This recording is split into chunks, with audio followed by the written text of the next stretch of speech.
Il nous fait vraiment plaisir d'accueillir Gilles et Gisèle Couture. Bonsoir. Bonsoir. Ça me fait plaisir de vous accueillir ici. Toute l'équipe, en fait, est très, très heureuse de vous accueillir à Toute la Bible en parle parce que vous étiez et vous êtes encore de fidèles auditeurs à cette émission-là qui passe à Granby. Deux Oui. fois par semaine, je pense? Non, une fois par Une semaine. fois par semaine. Bon, bien, on va leur demander de mettre une autre fois. Parce que là, vous allez maintenant passer, puis il faut que les gens, le plus de monde possible, puissent voir ça. Qu'est-ce que vous faites dans la vie? Moi, je travaille dans la construction comme briqueteur. Donc, actuellement, je ne travaille pas parce qu'à cause de l'hiver, mon métier, c'est un métier qui est saisonnier. Ça me donne une chance de lire plus la parole de Dieu, en même temps d'écouter des cantiques, même des cassettes aussi, m'approcher du Seigneur.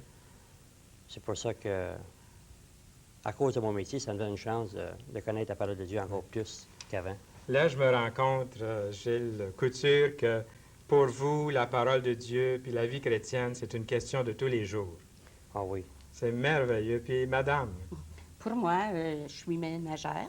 Et puis, mes temps libres, bien, je les passe à écouter des cassettes, des cantiques de Dieu, de Jésus-Christ, mon Sauveur, mon Créateur et mon Sauveur. Et puis, j'en suis satisfaite. ça remplit votre vie. Oui. Est-ce que vous avez des enfants?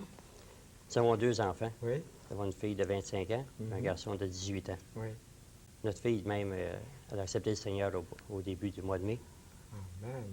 Et puis, le garçon est tout près. C'est question de faire le pas. Oui, c'est ça. C'est comme ça pour chacun. C'est ça pour vous aussi. Il s'agit de faire le pas. Le Seigneur vous appelle par les témoignages que vous entendez ici. Moi, j'aimerais savoir, comme je pose souvent à l'émission, comment viviez-vous avant de rencontrer le Seigneur Jésus-Christ comme votre Sauveur, avant de lire la Bible comme vous la lisez maintenant si fidèlement? Comment viviez-vous? Moi, de ma part, j'avais une vie normale, comme beaucoup de personnes.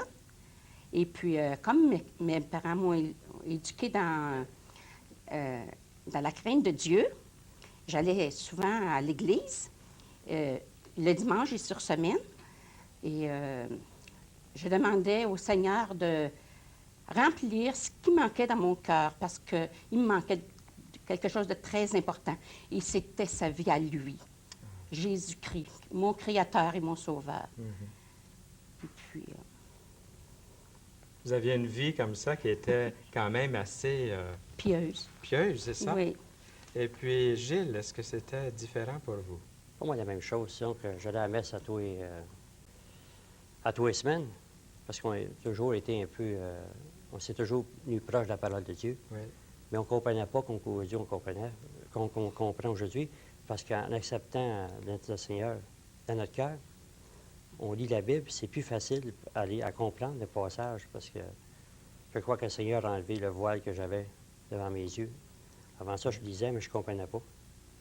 C'est pour ça que, en acceptant le Seigneur dans mon cœur, c'est plus facile pour moi de comprendre aujourd'hui. Oui. Vous reconnaissez tous les deux que depuis que vous étiez très jeunes, même lorsque vous étiez chez vos parents, Oui. diriez-vous avec moi que Dieu vous préparait il y a très, très longtemps Oui, il nous préparait.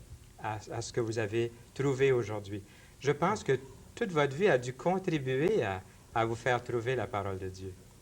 Je ne sais pas si vous vous souvenez des occasions dans votre jeunesse. Vous voyez, je n'étais pas pour vous demander cette question, vous le saviez très bien. Est-ce qu'il y a quelque chose qui sort de votre jeunesse qui était comme des poteaux indicateurs dans votre vie? Aujourd'hui, vous savez que Dieu vous appelait par ça. Est-ce qu'il y a quelque chose qui vous vient à l'esprit maintenant? Mais quand on était jeune, disons que j'allais à l'école, puis il y a un passage qui me disait souvent, disons qu'au point de vue, aujourd'hui, je le comprends parce que j'ai accepté le Seigneur. Mais vous savez, quand il disait, là, tôt ou tard, il va falloir que tu te reconnaisses comme quoi tu es un pécheur. Parce que je me disais, c'est quoi un pécheur? Je peux pas.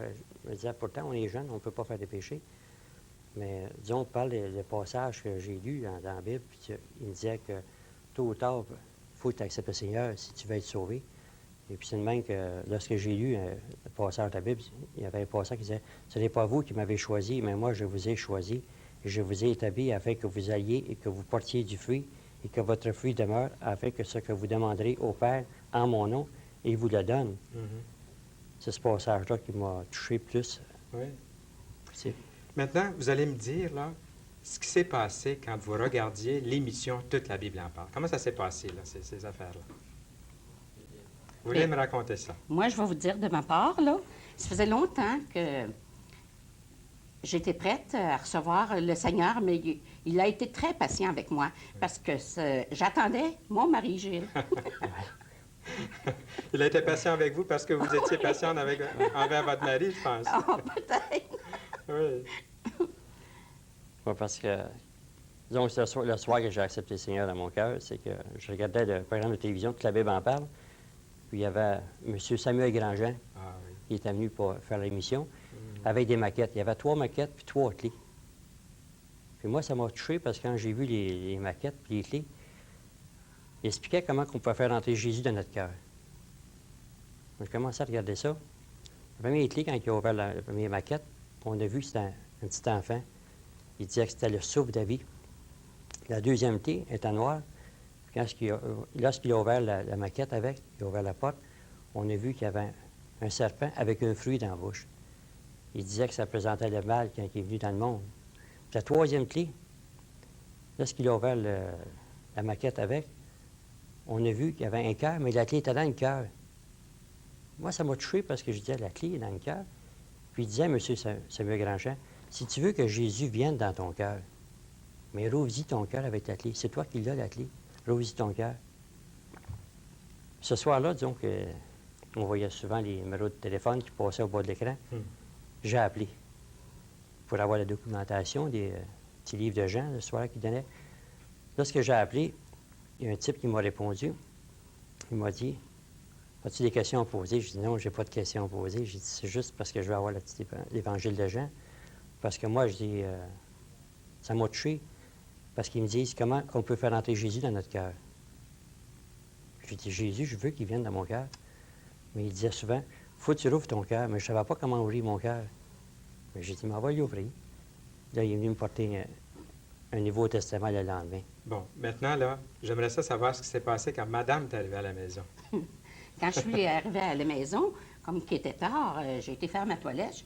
Je m'en vais dans ma chambre, et puis là, il vient me retrouver, puis il me dit, Gisèle, tu sais pas où j'ai appelé ce soir? Je dis, non. Il dit, tu peux pas deviner? J'ai dit, non. Il dit, j'ai appelé à toute la Bible en parle. J'ai dit, t'es pas sérieux? C'est pas vrai. Fait que j'ai dit, là, il commence à me parler qu'il y avait un type qui était censé venir nous porter la Sainte Bible, et tout ça, le lendemain soir. Là, je commence à le croire. Et puis, depuis ce temps-là, le 4 mars, c'est-à-dire le 4 mars, Gilles a fait l'appel. Et puis, le 5 mars, on avait la Bible à la maison. Puis, depuis ce temps-là, on est dans le Seigneur.